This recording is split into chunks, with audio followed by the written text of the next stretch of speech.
Senhores senadores, o Brasil vive um momento de enormes dificuldades. Temos instalado uma crise ética, uma crise econômica, uma crise social e uma crise política. Essa última, certamente, mãe das outras. Um desavisado poderia imaginar que estamos falando do governo Dilma, que acabou fruto de um processo de impeachment há poucos meses atrás.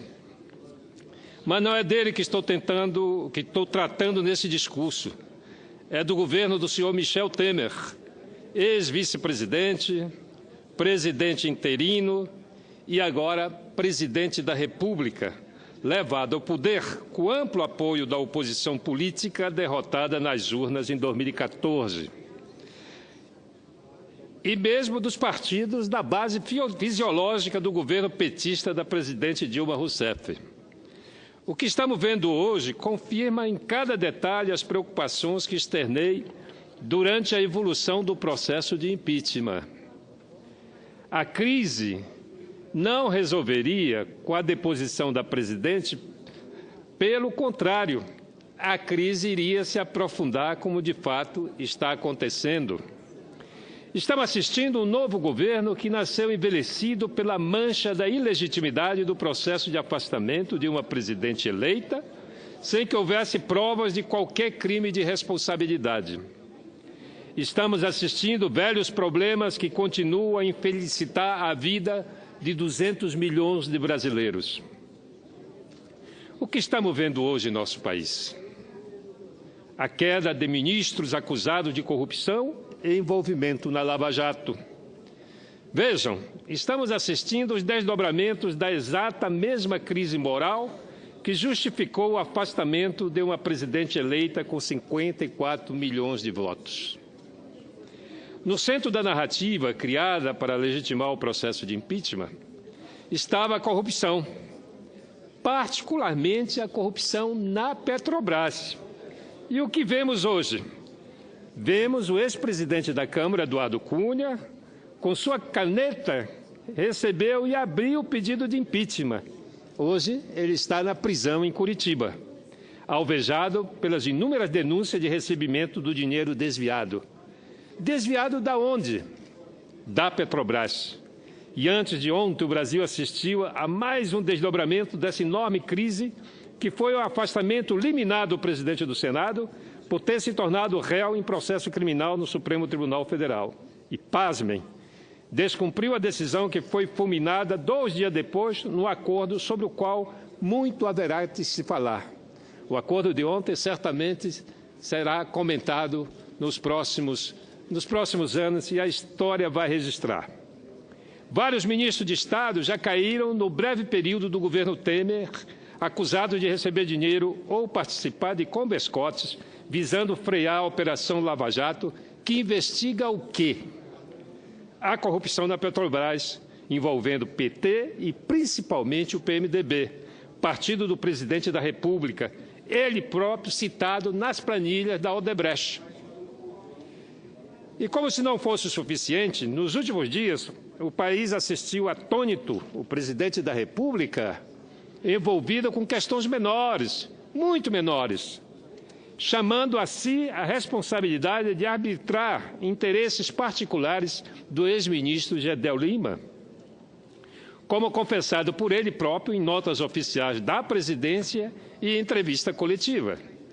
Persiste, portanto, a crise ética e moral, e agora acontece com a participação assumida do próprio presidente da República e a sociedade assiste tudo sem enxergar a luz no fim do túnel. Por outro lado, os números da economia mostram que a crise atinge os trabalhadores e os empreendedores brasileiros é persistente. O Brasil segue em recessão com retração de 0,9% no terceiro trimestre. É bom lembrar, vale a pena, é bom lembrar que a economia também foi uma justificativa para o afastamento da ex-presidente Dilma, como é hoje a PEC 55. É uma justificativa para todos os males do país. Na narrativa que justificou o golpe, A retomada do crescimento econômico era dada como certa. Tirou a presidente Dilma, no outro dia a economia haveria de florescer. Bastava ter um ministro detentor da simpatia do mercado financeiro, que a grave crise de desconfiança que inibia os investimentos seria vencida. Iniciativas legislativas, em particular reformas trabalhistas e previdenciárias, seriam adotadas e o país rapidamente voltaria a crescer. Mas isso não é o que estamos assistindo. A inflação, de fato, recuou mais, mas a que preço? Temos 12 milhões de desempregados, numa taxa de juros astronômica, uma profunda depressão nos investimentos públicos em todas as esferas. Temos empresa fechando. A Petrobras, epicentro dos vários escândalos, agora com uma gestão dita profissional, entre aspas, de um técnico que conta com a simpatia do mercado financeiro e está dando prejuízo. A Petrobras continua dando prejuízo. Isso apesar da flexibilização das regras de exploração do pré-sal. Melhor sinalização para o mercado financeiro não poderia haver, e do desmonte operado com a venda fatiada da empresa. Além disso, estamos vendo uma explosão da criminalidade em nossas cidades, fruto da deterioração social causada pela crise e pelo desemprego. Famílias estão com seus nomes sujos na praça, pois não conseguem honrar seus compromissos em virtude da perda dos seus empregos. Empreendedores não conseguem tomar empréstimo, pois os juros são extorsivos, senhor presidente. Esse é o cenário, senhor presidente, senhores senadores, senhoras senadoras. Durante o processo de afastamento da presidente, em vários momentos pude me manifestar dessa tribuna, argumentando que tirar Dilma e colocar Temer não resolveria os problemas, pois os dois são responsáveis por colocar o Brasil no fundo do poço. Argumentei que Dilma e Temer estiveram de mãos dadas por vários anos, dividindo o poder e os ministérios. Temer não pode hoje reclamar da herança que recebeu do seu próprio governo anterior com Dilma Rousseff e o Partido dos Trabalhadores. Fiz apelos para que buscássemos uma saída negociada. Fizeram ouvido de mercador. Nunca enxerguei o afastamento da presidente como uma saída real para os problemas do país. Talvez fosse uma solução para os dilemas enfrentados pela oposição, que vinha de perder 4 eleições seguidas para o grupo que então estava no poder. Subo a essa tribuna tão importante para retomar uma proposta que fiz durante aqueles dias tão nebulosos, complicados para a nossa história política. Não existe legitimidade no governo Temer. As práticas não melhoraram, pelo contrário. O episódio da queda do então ministro da Secretaria de Governo da Presidência da República, principal articulador político do presidente e membro do núcleo duro do poder, mostra uma maneira de fazer patrimonialista.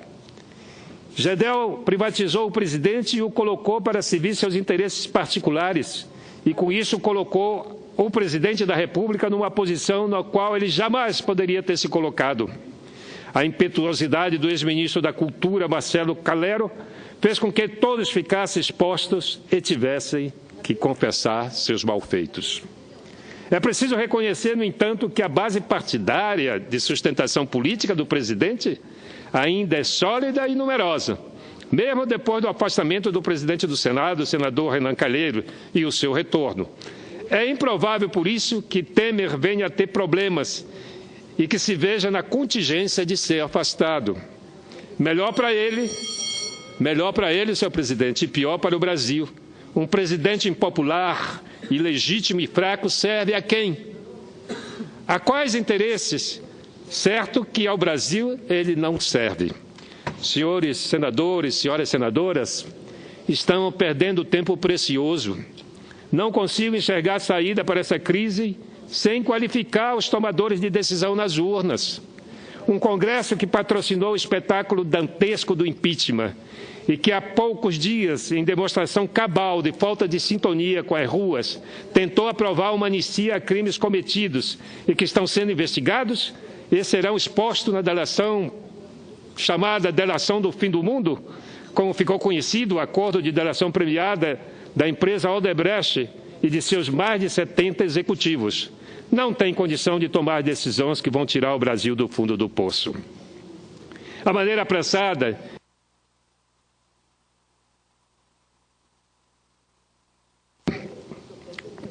Como tentou se encaminhar a aprovação do crime de abuso de autoridades aos magistrados e membros do Ministério Público só faz aumentar a falta de sintonia entre a classe política e a sociedade, que certamente tem outras prioridades muito mais urgentes do que essa disputa de poder entre o Judiciário e o Parlamento. Durante o processo de impeachment, eu acreditava que era preciso novas eleições para escolhermos um presidente da República que pudesse fazer reformas com a legitimidade de ter debatido suas propostas com a população. Hoje, vou além. Tenho certeza que o Brasil precisa de eleições gerais, eleição para presidente da República, eleição para a Câmara de Deputados e eleição para o Senado Federal. Precisamos renovar o Congresso Nacional para promover as reformas necessárias, pensando no Brasil. Só mudar o presidente não é mais suficiente, como bem o demonstra o breve período do governo Temer. Precisamos de legitimidade também no Parlamento, que está sendo duramente atingido pela Lava Jato e será mais ainda pela delação da Odebrecht, pela importância que essa empresa teve na história recente do Brasil, como instrumento de consolidação e aprofundamento do presidencialismo de coalizão. O Brasil não pode continuar tendo um legislativo apequenado, refém de seus problemas judiciais. Não pode conviver com um legislativo que não tem condições de promover um debate sem que se coloque em dúvida as suas motivações. A lei do abuso de autoridade é só um exemplo, pois é necessária para que todos sejam de fato iguais perante a lei. Mas, infelizmente, nosso parlamento não tem credibilidade nem legitimidade hoje para promover esse importante debate. Portanto, senhor presidente, mergulhamos definitivamente na crise e não vejo uma atitude do parlamento capaz de nos retirar da crise. Portanto, conclamo a sociedade brasileira de se mobilizar para que, mesmo não havendo previsão constitucional, mas que a sensibilidade política do Congresso resolva a chamar novas eleições para presidente, para a Câmara Federal e para o Senado. Eleições já para sairmos da crise. Obrigado, presidente.